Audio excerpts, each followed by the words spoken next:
Welcome, part 4.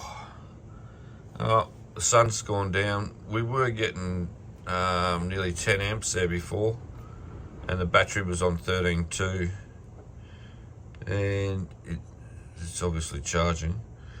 So I've got 2 panels on the roof and the 200 watt solar blanket there, and then the fridge. It's on 3 at the moment. Super cold in there. The freezer's going like a champion. And in here, it's could even run this a bit lower than 3. It's pretty cold in here.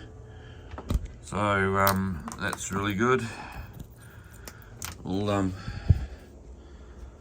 and then obviously everything's all tucked away, neat and tidy.